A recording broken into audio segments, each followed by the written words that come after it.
Est-ce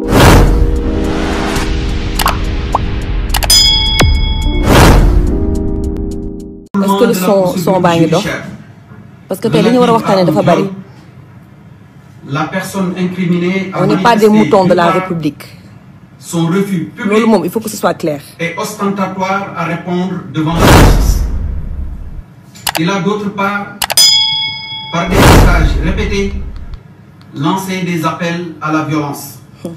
à l'insurrection et à l'affaiblissement de l'autorité de l'État. Ces actes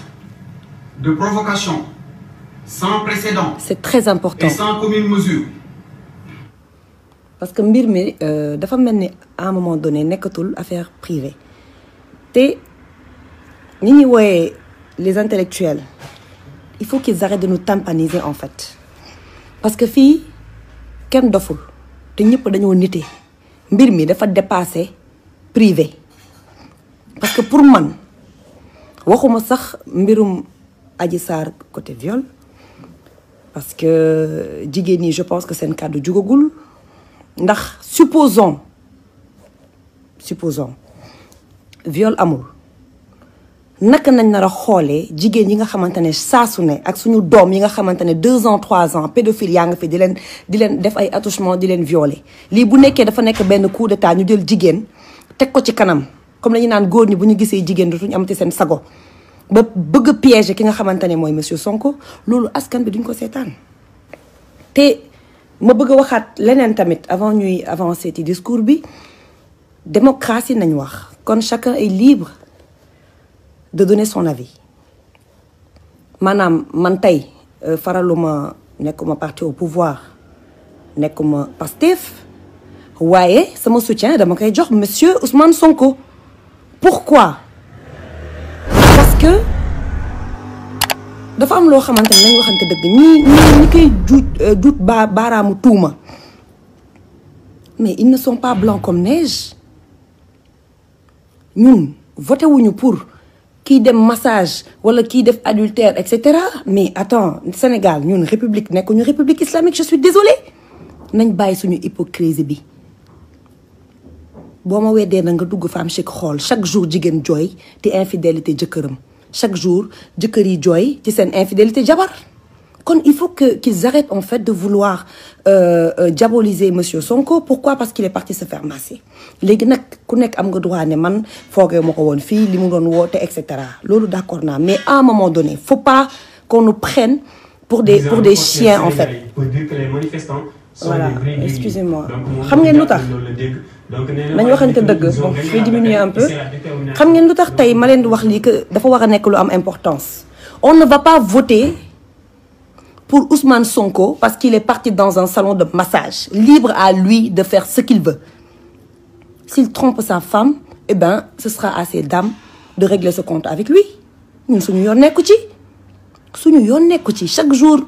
nga dégg ministre bu dem takk jabar ñii takk kaw ñii takk suuf xam nañ li xew ci dëkk bi kon faut pas nous prendre pour des cons man li tax may gën a révolté wu tey mooy pourquoi le président il reste silencieux pourquoi lan moo tax est-ce que mépris la est-ce que nappaate la est-ce que lan la te monsieur Sall avec tout le respect que je vous dois mais même bu nekkoon benn nit mooy jooy sa wareef moo doon nga wàcc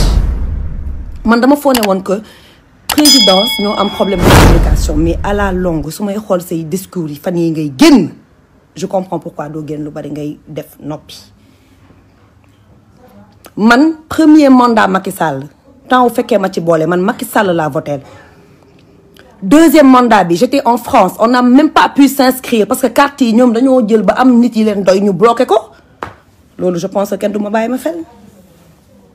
kon à un moment donné il faut qu'ils arrêtent parce que nous comme ni ma ko doon wax dama bëgg sénégalais yeewu bu ñuy voté nit mu nekk tout simplement parce que dafa am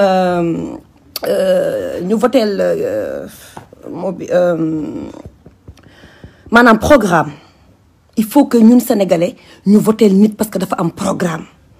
muy benn deuxième chose tout le temps problème wu loi dañ koy am mooy monsieur Sall bi ma doon yëg dafa newoon que bu defee 2 mandats day bàyyi waaye léegi ñu ngi bëgg indi affaire loi boo xamante ne ça a été fait par des hommes pour des hommes entre parenthèses ma defaale benn coucou pour code de la famille nga xamante ne jigéen ñi gisuñ ci seen bopp. Bref, pour des sama sujet muy loi boo xamante ne dafa yàgg ay 1950 nañ lay wax ay 1960 fekk na léegi dëkk bi dox na dëkk bi changé na kon il faut qu'ils arrêtent de nous prendre pour des cons. mun nañu nax benn yoon waaye kenn duñu nax ñaari yoon kon sénégalais yi damaa bëgg balaa may yeggali sama wax ngeen yeewu nekk nit. ñaata sénégalais ñoo fi dee man j'ai été sur le terrain li may wax tey dama nekk sur le terrain nekkuma ci internet bi di encourager nit ki naan ko bravo merci non nekk naa ci terrain bi dem ba Saint-Louis dem ba Mbour def fa événement ñu bloqué woon ma préfet bi dafa bañoon préfet Mbour bi que du ma ko def dama yéeg wàcc woote samay nit jàppale ma mën ko def woo jeunesse bi les images sont là dinaa leen ko wan pour dire non à l'immigration clandestine. J'ai été sur le terrain pour me battre ci littoral bi lan nañ daan wax sénégalais boo toogee wàcc wala buñ la jàppee kenn du la seet si d'accord waaye au moins du ma bokk ci ñi nga xamante ne dañuy noppi parce que nit benn yoon ngay dee. tey nekk sama kër taal sama clim dugg sama oto moo gën a yomb ci man te dafa am leneen tamit loo xam ne maa ngi koy dégg mooy ñu ne la waaw da ngay demander audience da ngay kaas Macky Sall audience non Macky Sall moomul ministère yi nous on est des sénégalais bu ñu soxlaa dem audience dañuy demander audience parce qu'on a des projets yoo xam ne yaa ngi may dégg comme si tous les autres sénégalais dañu koy bind ñu koy financer kon ça veut pas dire que nit dafa nekk opposition wala parti au pouvoir que dañ ko war a xeex di ko sànni xeer. Ancien président dinañ ko dégg ancien ministre dinañ ko dégg waaye ancienne naag sénégalaise kenn du ko dégg ci àddina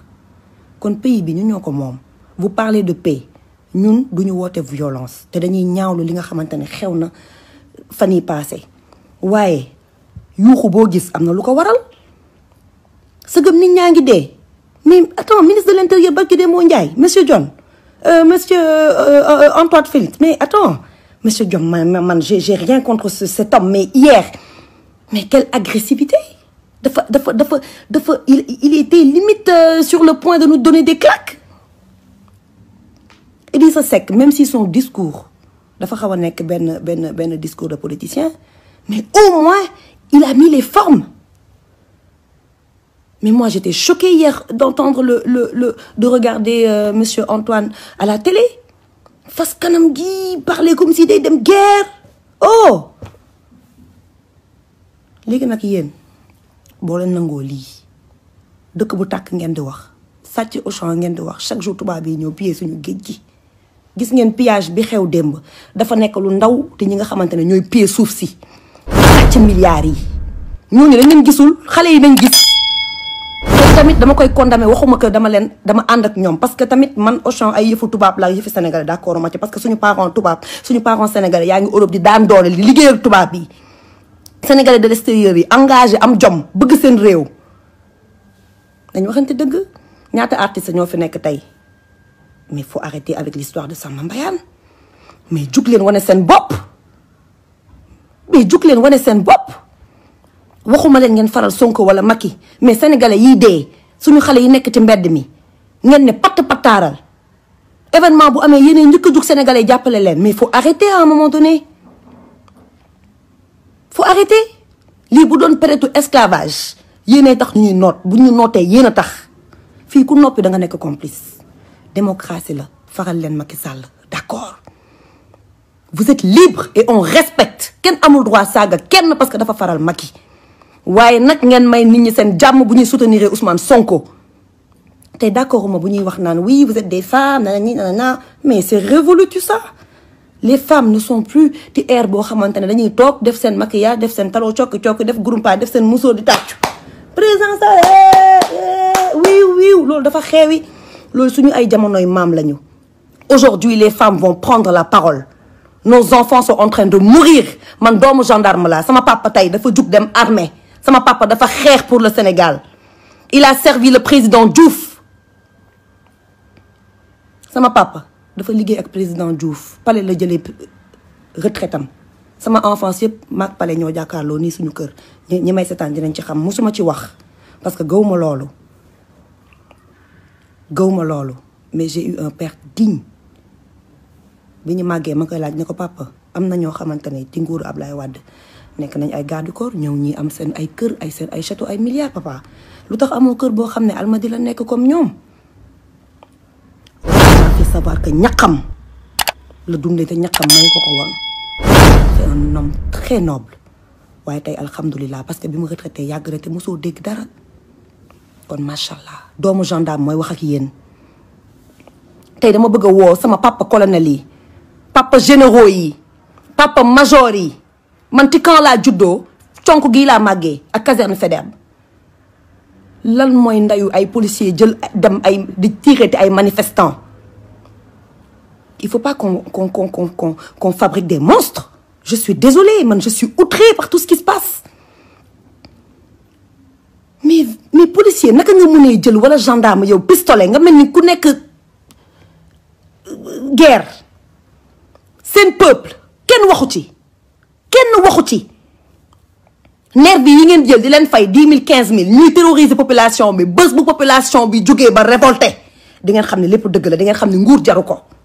fii li fi xew may parce que Demba Ndiaye mu ngi fi waaye lii yëpp man en âme et conscience damay woote pour jàmm ak salaam parce que suñu liggéey nañu am suñu ay doom nañu am xale yi jàngiwuñu ñun liggéeyuñu ñu ngi nii toog ci kër yi di xoole waaye nag jàmm ji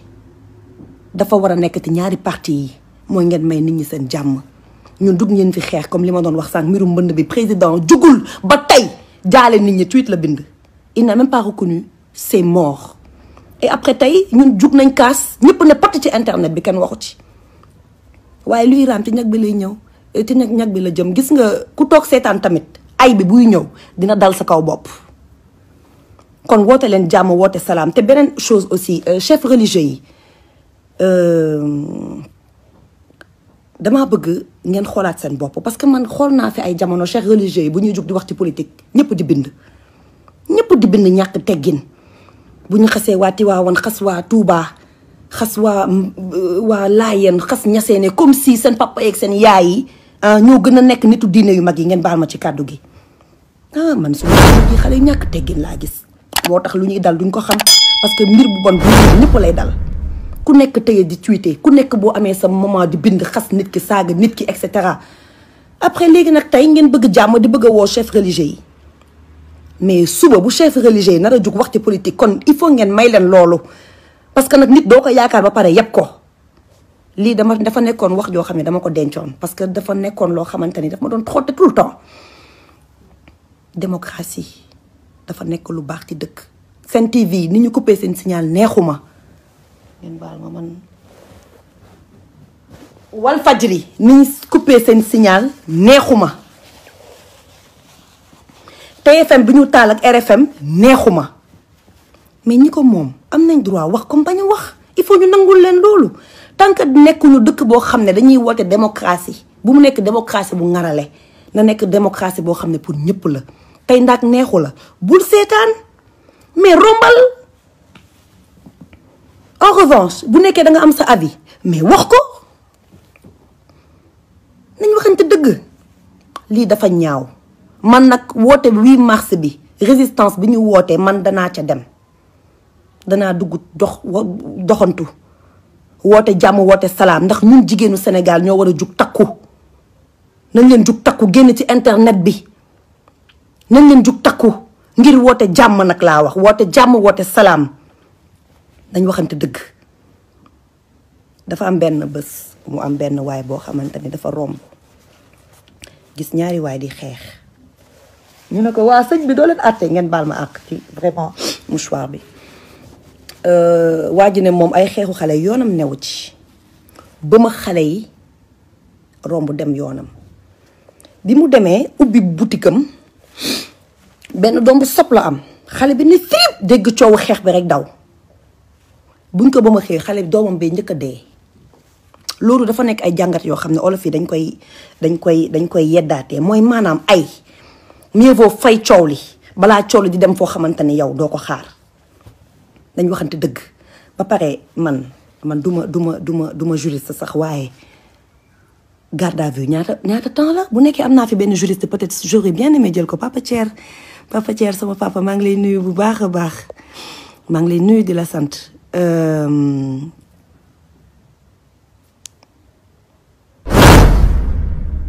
maa ngi lay bu nekkee am naa fi benn jury parce que Idrissa kii nu mu tuddati Sonko ñaata temps nañ ko war a téye kon ça veut dire que lundi bu ñu ko bëggee yëkkatiwaat immunité parlementaire am ça veut dire qu'ils n'ont même pas le droit de retenir Sonko après ñuy wax waxu privé c'est pas privé c'est public bëgg naa xam na Adji Sarr wax na dëgg bëgg naa xam ndax Sonko def na bu defee na wuy ju yoon comme ñëpp ñi nga xamante ne ñuy def ay ñaawteef waaye ay bu deful ma xam ni dañoo nekk ci nguur boo xamante ne bëgguñu benn opposant te yenn nii nekkul stratégie de jël Idrissa Seck teg sa wet jël ñeneen ñi teg seen wet jël ñëpp teg sa wet nga ne yow yaa gën a muus waaw muus nga et man je félicite quand même esprit bi nga am macha allah vous êtes très intelligent waaye intelligence boobu nañ ko jël xool askan wi wala ñuy jël di defar ay terres yoo xamante ne demut bien vrai que man bëgg naa développement ci côté wàllum dem ak dikk parce que dafa nekk loo xamante ne infrastructure dafa nekk lu baax ci dëkk waaye pendant ce temps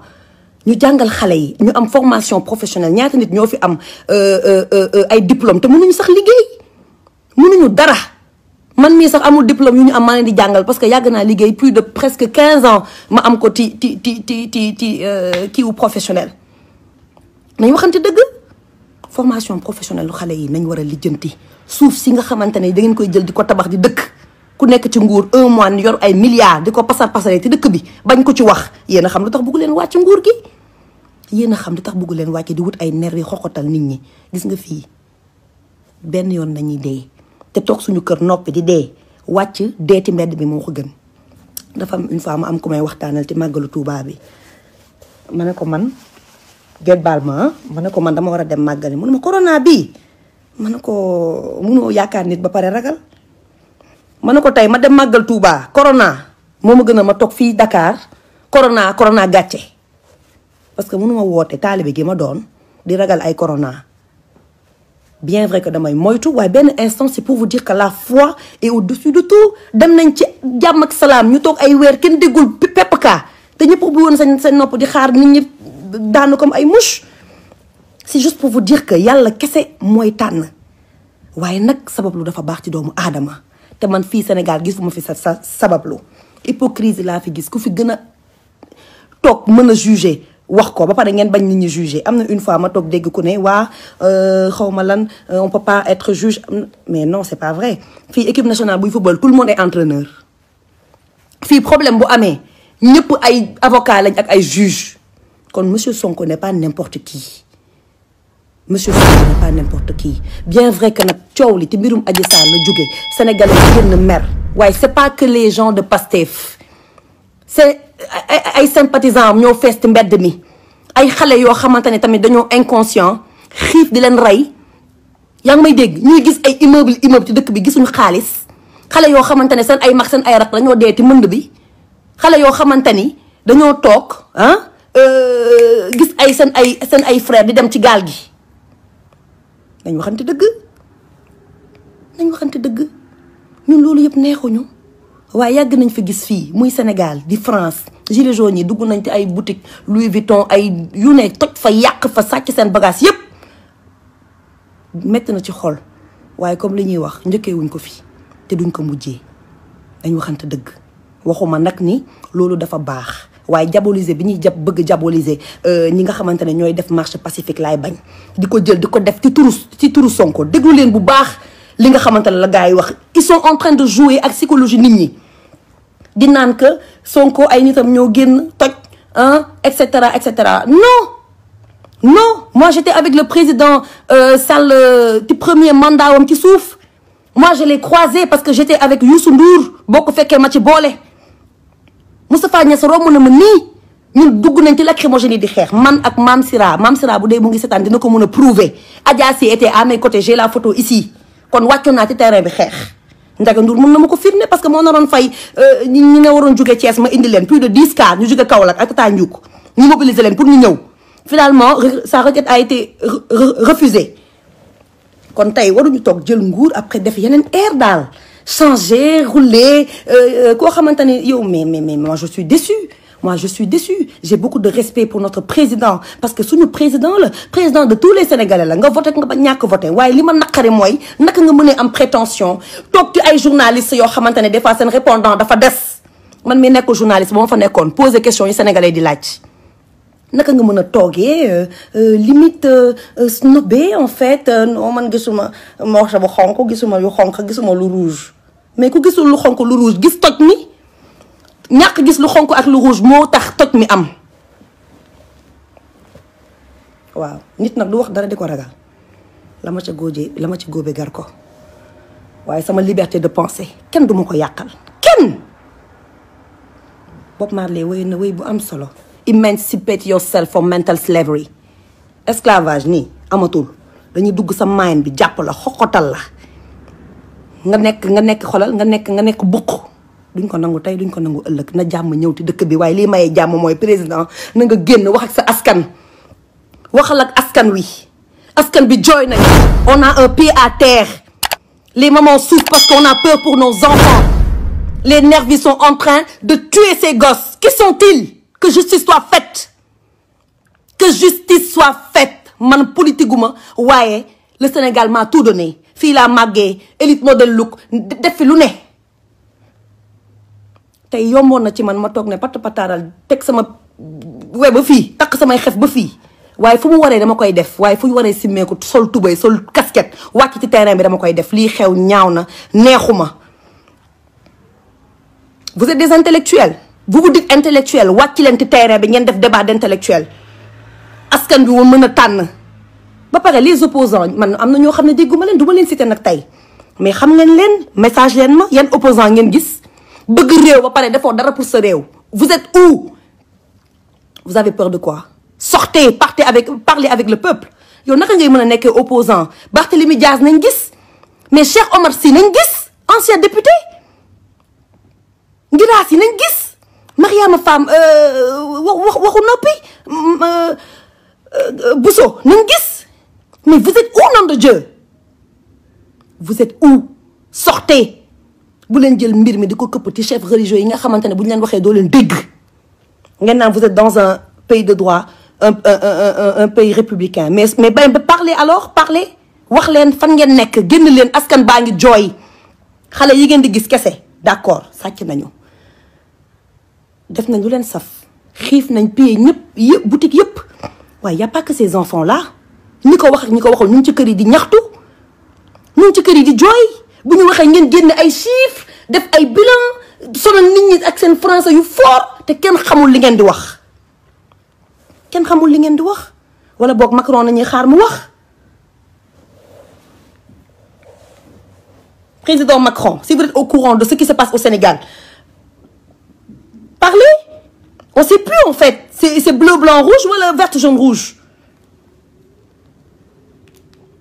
man nag citoyenne laa te dëkk bi laa dëkk doomu gendarme laa bokkuma ragaluma nit mën nga ma jaay doole waaye barki Serigne Touba lu ma waaye def dama koy bàyyi ak Sëñ Fallou Mbacké fii ngeen def ak ñàkk def de près ou de loin yàlla nañu yàlla àtteeg yéen ñun dañoo sonn kenn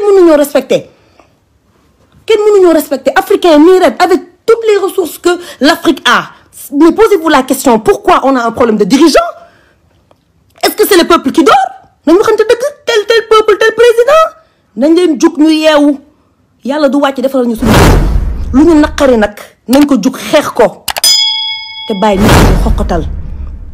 comme ngeen leen justice bi dafa nekk justice su ñëpp tëddee njaaxaanaay Ousmane Sonko tey kay waru ko woon tëj di ko jël di ko yóbbu xeex goo xam ne amul avocat sénégalais toog ne pat du fi am te gis ngeen jàmm ji boo leen ko bàyyiwul ci biir kër yi la leen nit ñi di fekk sànni leen lacrymogène rey leen. Et aussi ma yeggali ci policiers yi ñun ay doomu gendarme lañu ñun mësuñu gis suñu papa def lii ñun suñu papa dem na guerre maire bi toog di jooy jaaxle tempswul jamono yi Liban ñun juddooguñ sax ay nettali nañ ci am. Sénégal naka xewe événement naar yi boobu xale lañ woon déggoon nañ liñ fi wax kon jàmm nañuy ñaan duñu ñaan xay mais li ma leen mën a wax mooy jug leen jigéen ñi jug leen bàyyi seen oto yi wàcc wax ak nit ñi góor ñi jug leen ah sama waa kër yi dañuy tiit ndeysaan sama waa kër yi dañuy tiit di ngeen tiit di ngeen jaaxle mais nañ waxante dëgg. woykat yi vous êtes où? Les chanteurs vous êtes où? Les artistes vous êtes où? On a entendu que les rappeurs. Ceci n'est pas normal. Même waxuma la ngeen nekk partisan mais tey xale yii dee Bignona xale yii dee feneen ak feneen xale yi dee fépp ñuy tiire bal buñ ko posté oh rip subhanallah vive la démocratie. Je suis désolée mais arrêtez de vous cacher derrière vos smartphones. Mais arrêtez. Pendant le peuple brûle nous sommes tous chez nous toog di xoole au nom de quoi? Au nom de quoi? Mais chaque jour ay ñoom Guy Marius Sagna war nañ toog ñu koy simmi taatu neen dumm di ko bëgg a toroxal psychologiquement. Mais s'il n'est pas fort il va devenir fou. Mun na génn rey nit mun na génn dof mun na génn nekk beneen personne. Mais loolu su boobaa faute bi état bi la. Bu ñu nee Macky Sall c'est pas que lui moo ñëw di simmi waate mais tey pépp sénégalais liir buy soog a juddu sax tey sa responsabilité Macky Sall da ko yor parce que moom mooy suñu président. Kon monsieur le président dara mënu laa umpute réew mi tuuti nga di wax ay wax yu kenn xamul sànq man xaw ma sax li nga bind sànq tellement que j'étais choquée. Amul benn massa. Ne nous envoyez pas votre ministre de l'intérieur qui sera certainement changé demain ou après-demain. On veut vous voir. yow nañ bëgg a gis nga toog ak askan wi bu ñu mépriser bu ñu tuutal yow nañ bëgg a gis. dégg naa yónnee nañ délégation Touba sëñ bi delloo leen ay yu kenn xamul kon am na yu fa xew yoo xam ne ñun mënuñ ko yëg mais boo bëggee jàmm bu ñu yónnee ay nit. Idrissa Seck génn na mais Idrissa Seck li mu def sénégalais peut-être ñu bëri nañ waxante dëgg génn bi kan la saf. Et pourtant c'est un homme remarquable qu'on estime wàññiwuma kenn tooñuma kenn waaye damay wax au nom du peuple sénégalais. On veut voir le président Sall. On veut entendre notre cher président qu'on a élu. Na wàcc wax ak askan wi xale yi jigéen yaa ngi dee góor yaa ngi dee jigéen yaa ngi jooy seen ay doom papa yaa ngi fi jaaxle ñi ngi dàqati corona bi nag mënuma la ko wax tey benn xol neexul te xol yi yàgg na naqari mais nit ñee ne woon patt mel ni dañoo gëmm mbirum Sonko bi nag ñëw mel ni àqam dafa dal waa dëkk bi coow li ne fi xus mais Sonko da ko déclenché mais tey ñii ñu ngi marché parce que seen doom dee na ci mbënd bi ñii ñu ngi marché parce que yoruñ dara dañoo sonn ñii ñu ngi marché parce que dañoo toog yaa ngi may dégg seen requête ñu koy yónnee kenn du leen faale parce que amuñu bras long étudiant yaa ngi nii chaque jour ñu xeex kenn du leen faale parce que amuñu bourse te étudiant dañoo war a toog am bourse ndax am na ñoo xamante ne ils ont la chance d'habiter à côté d'avoir des parents à côté te yenn saa yi sax ñu génne leen seen kër du ñu am lu ñu lekk du ñu am lu ñu naan kaas gi dafa bari te saafara gi bariwul lii la nit ñi di jooy kon partagez les vidéos partagez les comptes ñu mën a joxaat Sen TV seen signal joxaal Walf seen signal parce que personne n'a le droit de piétiner notre démocratie loolu kenn du ko nangu personne n'a le droit de piétiner notre démocratie te benn nit bu dee war na naqari ñëpp waaye lii du tey mënd bi ñi ci dee kenn déggul nit ku autorité bu taxaw wax ci nañ waxante dëgg bu dee mbirum 3e mandat bi la man mii su ma bëggee présenté war naa mën a xam ndax yow da ngay dem 3e mandat ma waajal sama bopp wala demoo wala su ma waajalul sama bopp waajal samay nit yi ma bëgg voter il faut que ce soit clair li nga wax teg ñu nag gor ca wax ja te tey même bu nekkoon la loi vous permet de vous représenter parce que première loi beeg nekk wonte constitution beeg ay naxaate yooyu ñuy wax d'accord waaye sa kaddu da nga newoon ni 2 mandats ngay def mais defal 2 mandats ki war a yéeg def 5 ans après ngeen demaat jogante boo mun na am nga gagné bu liggéeyul yow nga gagné nañ waxante dëgg man nag wa salaam ba suba incha allah boo leen dawul duma daw boo leen taayiwul duma taayi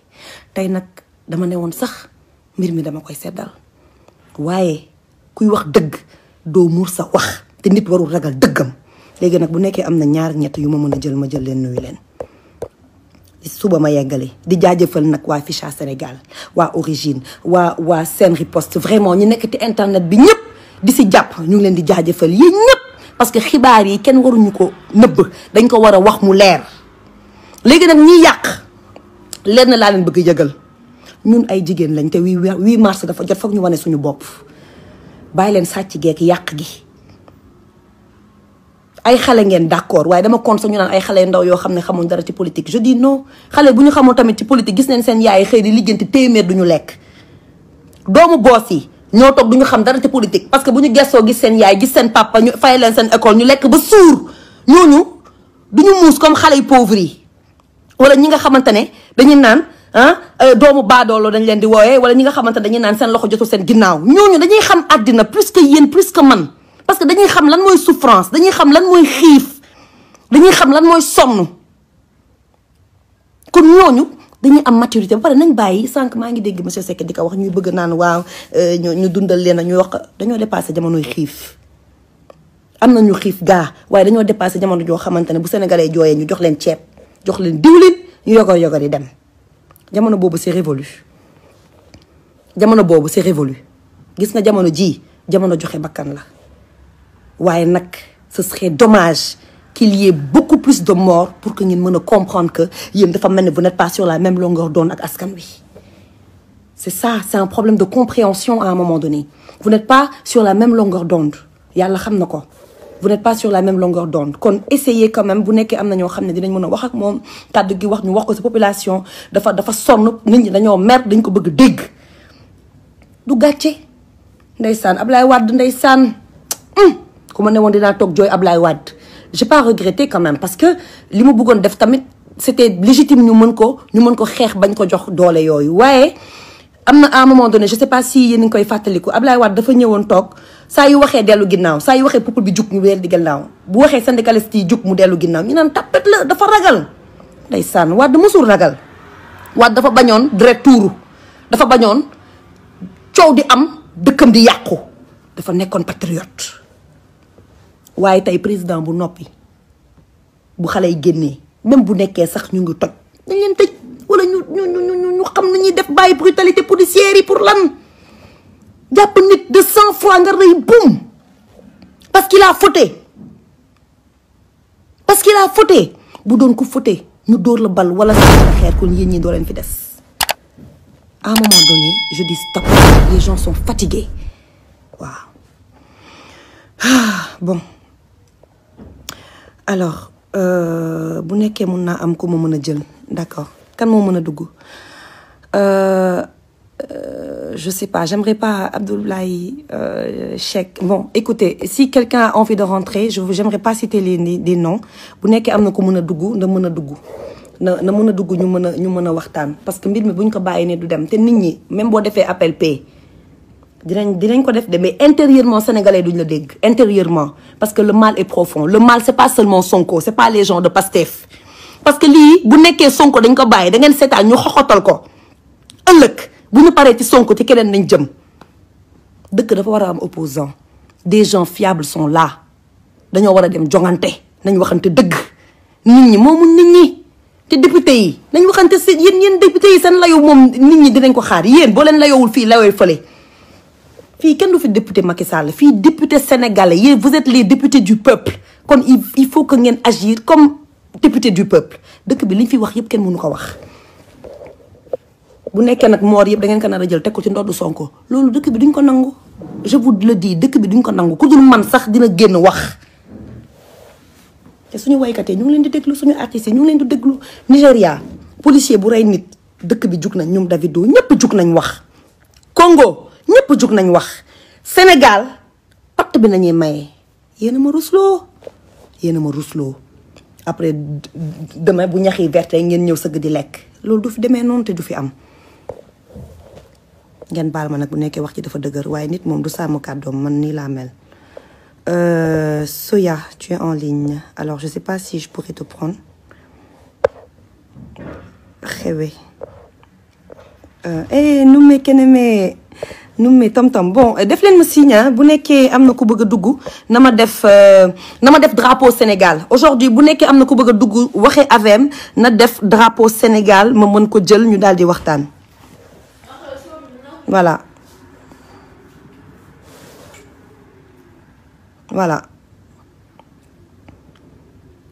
Da nga bëgg wax ok Karara ñëwal et chacun est libre ku nekk na nga dugg wax la la saf ci jekk ak teranga. Voilà, alors je vais essayer de te prendre. Bon, fais-moi une demande. Je te vois pas. Fais-moi une demande. Fais-moi une demande, comme ça, je le gel rapidement. Mort. Mais nak xam nga man gis ngeen dama tamul direct li may dugg ci direct bokul.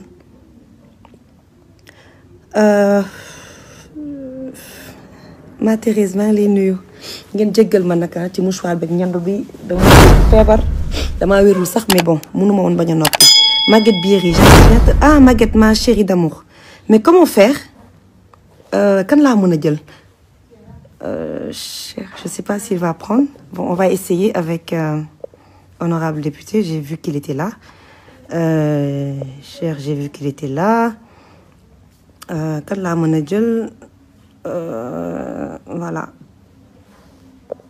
Bon. Les communes de Gourek, j'ai envoyé des invitations. Vraiment, je vous remercie vraiment. Et vidéo bi nak bo len ko gissé moy dafa am ay message yo xamné dafa jallon demb jall tay té ndayu mbilli gi ba tay waxul té ndayu mbilli gi dafa wara wax parce que bu waxulé mbir mi du fi yam wacc ay bralon wacc armée man dama rouss ar bi ma déggé armée man dunna ba heure bi gisuma armée ludul ci défilé wala temps wu Yaya Jammeh ba ngay waccal sa dëkk armée c'est une honte et l'histoire retiendra. L'histoire retiendra.